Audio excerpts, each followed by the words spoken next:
Malam ini suasana sangat mencekam. Gerimis rintik-rintik turun membasahi bumi ini. Suara gedebak-gedebuk membangunkan aku yang sedang terlelap. Suara apa sih? Ribut sekali. Perlahan turun dari tempat tidur, melintasi kamar si sulung yang pintu kamarnya terbuka. Aku melihatnya, membetulkan letak tidurnya, lalu merakit nyamuk agar tidak menggigit kesayanganku. Gedebuk, kromyang, tolong! Sampai terjungkal, aku dikejutkan dengan suara orang yang minta tolong malam-malam. Apa suara demit cicitku? Aku pikir mungkin diriku berhalusinasi, tapi sepertinya bukan. Suaranya dekat, seperti di rumah tetangga sebelah. Mas Abi juga terbangun mendengar kegaduhan di luar sana. Astagfirullah, suara apa? Umi tanyanya. Gak tahu Bi, dan suara minta tolong terdengar kembali. Tolong! Wush, angin malam menerpa wajahku. Bulu kuduk mendadak meremang. Padahal gang maju mundur ini ramai penghuninya. Tapi kenapa malam ini terasa horor? Aku tidak melepaskan pegangan tangan dari Mas Abi sementara anak-anak di dalam kontrakan. Tiba-tiba muncul Mas Yanto sambil mengucek mata. Ada apa, Ustadz? Tanyanya. Suamiku tersenyum, lalu bincang-bincang sama Mas Yanto. Tadi itu ada yang teriak, tapi siapa? Ucap suaminya Mbak Sutijem. Iya, sepertinya di rumahnya Mama Akmal. Mama Jaya juga keluar dari rumahnya yang tadinya sepi, mendadak riuh ramai dengan tetangga yang pada kebangun. Kromyang, tolong! Suaranya datang dari rumahnya Mama Akmal. Nah, betul kan? Sumber suaranya dari sini. Ayo kita lihat, siapa tahu butuh bantuan. Kita berbondong-bondong menyambanginya. Rumah Mama Akmal. Pak RT yang sedang meronda pun hadir, dipanggil sama warga. Tok, tok, tok. Assalamualaikum, Mas Tama. Suara Pak RT menggema. Tap, tap. Suara langkah kaki terdengar dari dalam. Tidak lama pintu pun dibuka. Ceklek, Tante Sari dengan wajah kusutnya menyembul dari balik pintu. Alhamdulillah kalian datang. Itu mamanya Akmal kesurupan, ucapnya sambil mempersilahkan kami masuk. Tante Sari terlihat sangat kusut, matanya sembab dengan gurat kelelahan. Aku masuk ke dalam rumah Mama Akmal. Di dalam rumah sangat acak-acakan. Sementara di ruang makan, Mama Akmal sedang meraung, dipegangi tangannya sama suaminya. Mas Tama seperti sangat kelelahan. Bekas cakaran di wajahnya sangat jelas. Sementara Akmal sedang meringkuk di pojokan. Ya Allah, aku menghampiri bocah 6 tahun itu, lalu merangkulnya, pergi ke dapur dengan pelan-pelan, mengambil air minum buat Akmal. Sepertinya anak ini shock. Mama Akmal dipegangi tangannya, sementara suamiku sedang merukiahnya. Pergi, tubuh ini milikku, teriak jin yang merasuki tubuh Mama Akmal. Tidak, ada yang menjadi milikmu, kamu dan sebangsamu, hanya milik Allah, ucap suamiku, sambil membacakan surat-surat ruqyah. Jin yang merasuki tubuh Mama Akmal melawan dan meronta-ronta. Aku teringat anakku, lalu menyerahkan Akmal sama Tante Sari, pulang sendiri ke kontrakan. Sekelebat aku melihat Mbak Arni yang sedang mengintip di teras rumahnya. Melihatku, Mbak Arni keluar dari persembunyiannya, lalu menghampiriku. Umi, itu nenek lampir, kenapa? Dari tadi teriak-teriak, mengganggu istirahat orang saja. Ketusnya merasa terganggu. Aku yang mau masuk ke dalam halaman kontrakan pun berhenti menoleh sebentar. Lalu menjawab pertanyaan Mbak Arni. Kalau Mbak Arni kepo, lebih baik masuk ke sana. Lihat sendiri, jawabku. Alhamdulillah, anak-anak tidak terusik tidurnya dengan kegaduhan di luar sana. Malam semakin larut, kegaduhan di rumah tetangga sebelah belum selesai. Bisik-bisik tetangga yang lainnya mendengung seperti suara lebah. Aku yang menunggu dan mender di dalam kontrakan hanya bisa berdoa untuk kesembuhan tetangga baik itu. Tidak lama suamiku datang, lalu ke dapur mengambil air minum. Aku yang tidak sabar dengan kabar Mama Akmal mengekor Mas Abi ke dapur.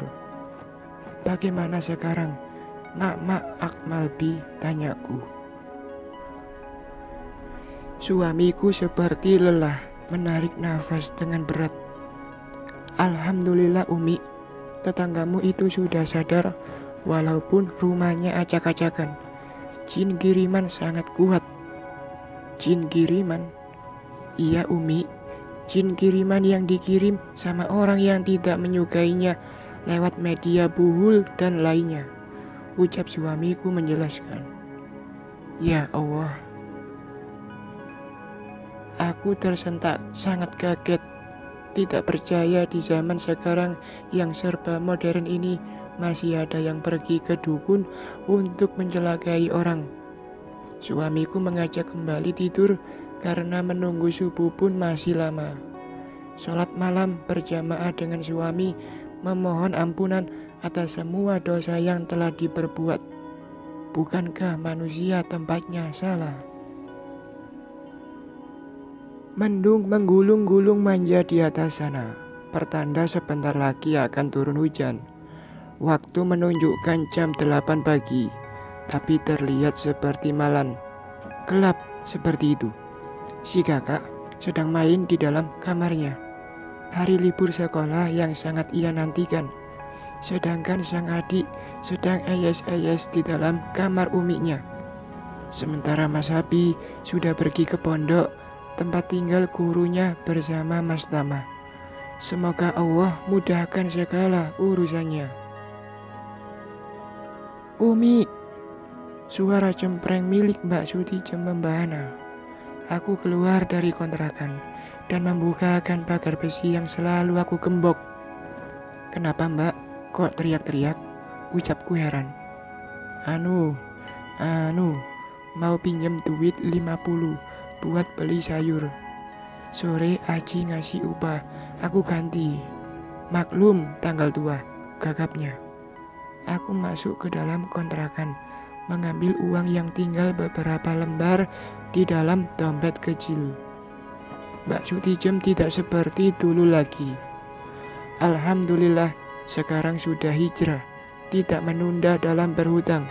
Kasihan juga jika tidak dibantu. Siapa tahu sangat membutuhkan uang 50.000 ini. Mbak Sutijem masih berdiri di luar kontrakan, tidak mau masuk. Alasannya nunggu Mbak Ita. Padahal cuaca sangat gelap. Belum tentu penjual sayur nyentri ini keliling. Aku menghampirinya, lalu menyodorkan uang 1 lembar berwarna biru. Terima kasih Umi. Tapi Mbak Ita jualan enggak? Ucapnya sambil melihat ke atas. Sepertinya akan turun hujan. Tiba-tiba hujan turun dengan derasnya. Bres. Mbak Sutijem ngacir pulang ke kontrakan. Sekitar setengah jam, hujan turun dengan deras. Kini sudah reda, hanya meninggalkan gerimis kecil. Aku yang sedang menemani anak-anak nonton Upin dan Ipin dikejutkan dengan panggilan Mbak Arni. Mbak Arni mengetuk pagar besi. Dengan tidak sabar, juga teriak-teriak memanggilku, seperti orang kesurupan. Entah ada keperluan apa. Umi, itu mamanya Inces, gedor-gedor pagar. Aduh si kakak. Sebenarnya aku malas bicara sama tetangga depanku itu. tapi ribut sekali, takut mengganggu yang lainnya. Umi, panggilnya lagi. Brak, bakar besi pun tak luput dari tendangannya. Aku yang sudah berdiri di depan mata Mbak Arni tidak menegur dengan ulahnya, memperhatikan wanita penggoda itu tidak ada cantik-cantiknya. Mungkin Mas Tama matanya kelilipan, membuang Mama Akmal yang cantik natural, lebih memilih Mbak Arni yang burik.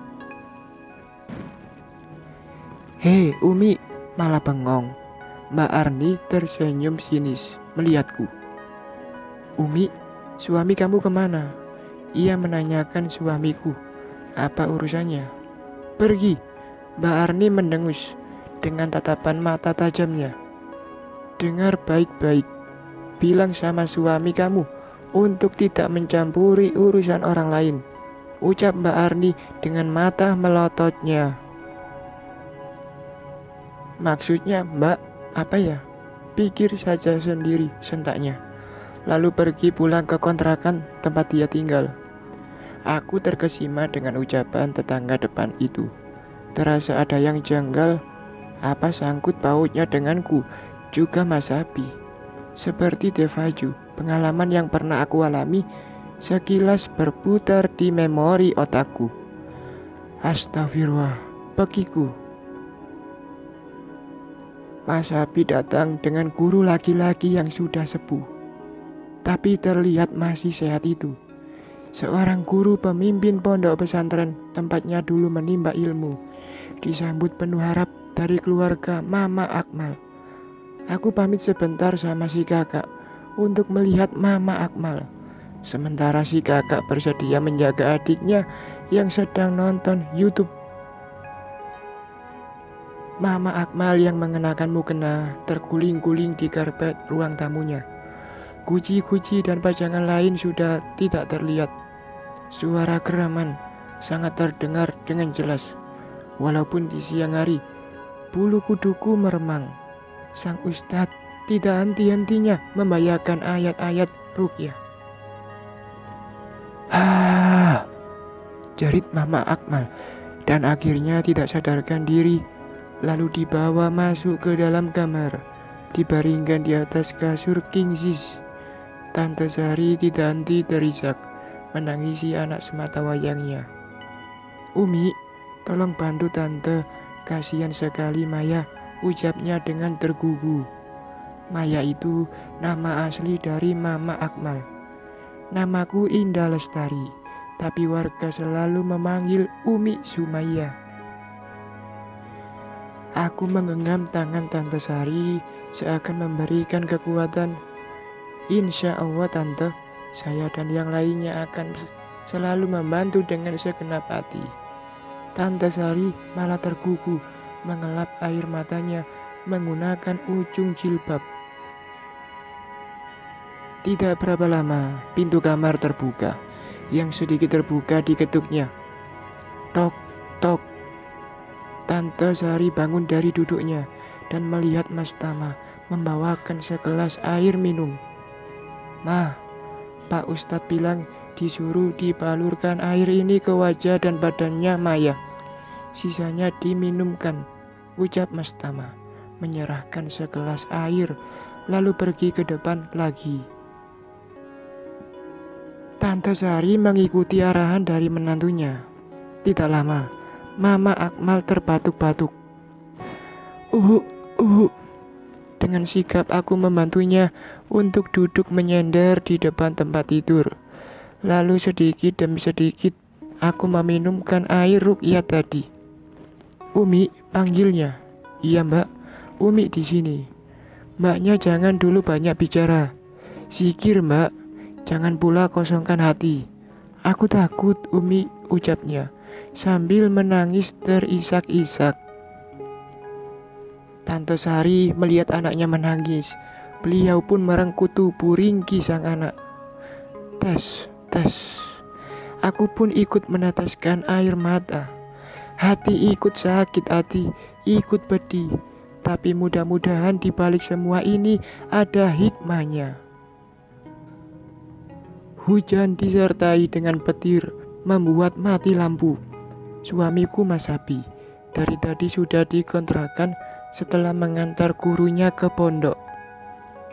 Alhamdulillah Mama Akmal ada kemajuan. Tadi Mas Tama WA, istrinya tidak mengamuk lagi, ucapnya.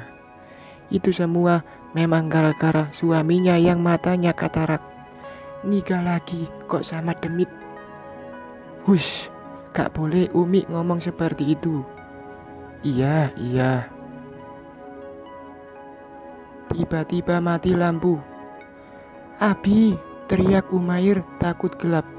Dilanjut suara tangisan Sumayyah yang takut dengan suara gemuruhnya hujan.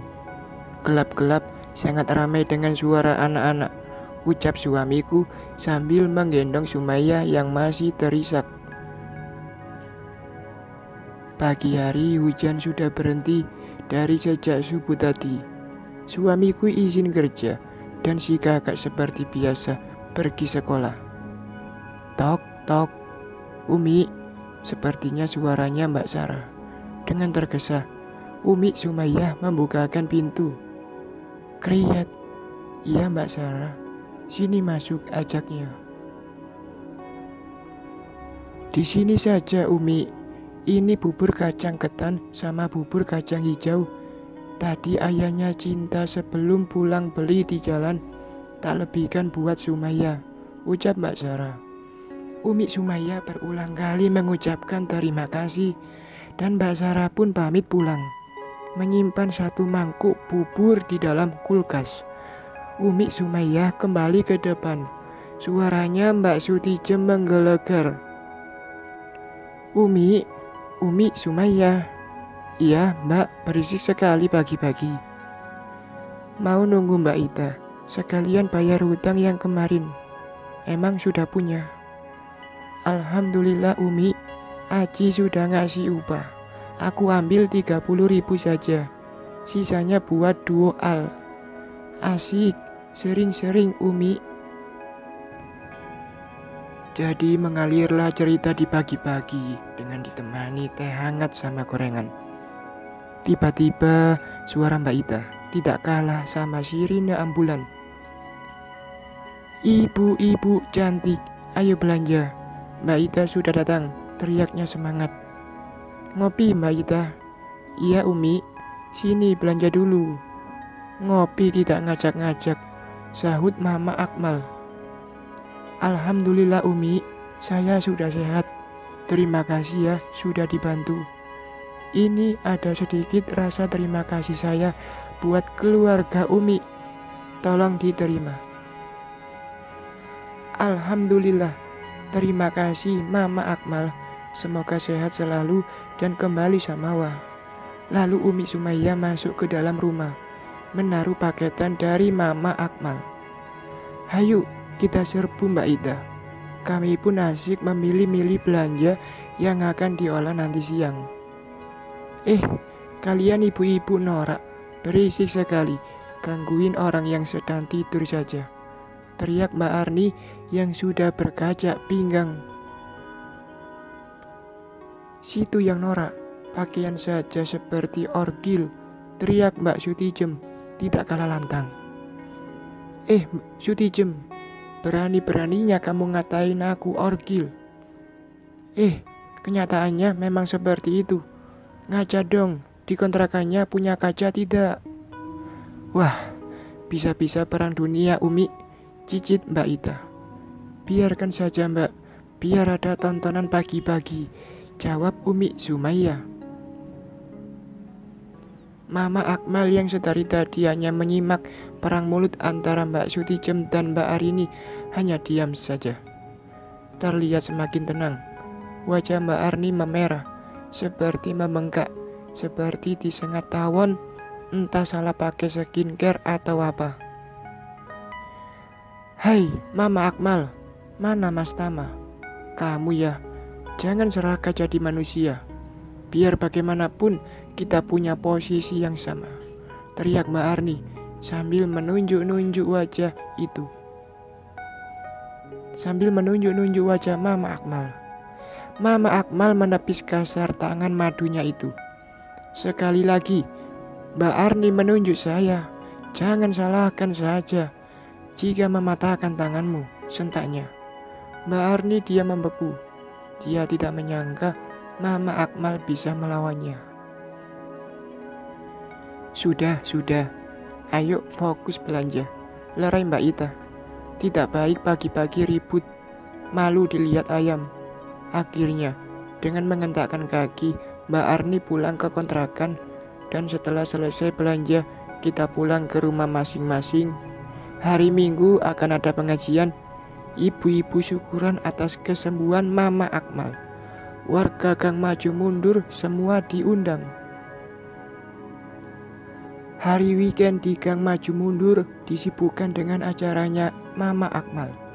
Nasi kotak beli catering, ada juga bakso dan soto. Juga tak ketinggalan kudapan dan minuman.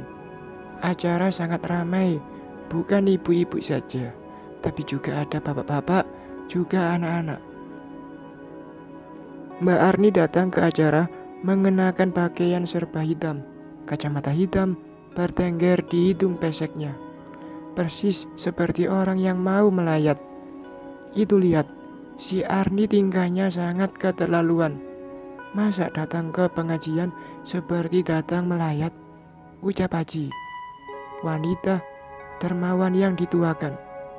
Iya Ji, ampun deh, tidak punya urat malu. Semoga Mama Akmal tidak kambuh lagi. Iya, kasihan, tidak kuat mental, suaminya direbut pelakor burik. Sudah, ibu-ibu ceritanya. Mari kita doakan keluarga Mama Akmal, semoga selalu diberikan kesabaran, kesehatan, rezeki yang melimpah. Allahumma amin, ucap Bu RT. Acara berjalan dengan lancar. Semuanya menikmati bakso dan soto. Pulangnya membawa nasi kotak. Mbak Arni dengan tidak tahu malunya menempel terus sama Mas Tama yang terlihat sangat risih. Ditempel terus Mas, ucap Pak Imam. Seperti pengantin baru saja sih. Tapi ingat, istri pertama yang baru sembuh dari sakit, ujar Pak RT. Emang gue pikirin deh, kalian ini suka betul nyir-nyir. Tidak apa-apa nempel juga. Orang suami saya, sewot Mbak Arni. Ya Allah Mbak, tidak tahu malu, sangat hilang urat malunya, ucap Mama Jaya. Alhamdulillah acara telah selesai, tidak ada gangguan, diakhiri dengan ceramah Pak Ustadz. Semoga Mama Akmal sehat selalu dan diberikan kesabaran. Tamat. Terima kasih untuk kakak semua yang sudah ikuti cerita ini sampai tamat. Semoga ada pesan dan kesan yang bisa diambil dari cerita ini. Mohon maaf bila masih banyak kekurangan atas semua cerita yang saya suguhkan. Semoga bisa lanjut ke cerita baru saya. Wassalam.